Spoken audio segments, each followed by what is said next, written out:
some of the teams and drivers, obviously Al Holbert, when you just mentioned first overall at Le Mans in 1983 that was in the 956, right? The Rothmans, another great livery.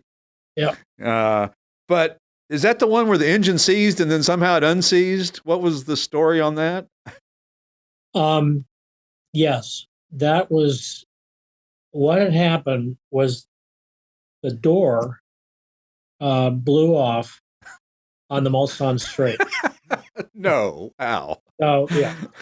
And Al called in and said, or I can't remember who was in the car at that point, but it was, so they brought the car in, they found another door, but the latch had come off, the original door, and they didn't have a spare latch. So one of the mechanics took their belt off and belted the door to the intercooler intake. Right.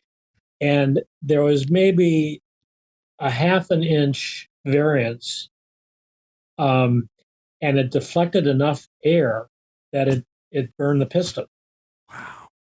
And so that little bit of difference. Yeah, it was amazing that would make that difference. But aerodynamics are an important consideration on race cars, and if something happens and that airflow is restricted, then you've got a problem. Sure.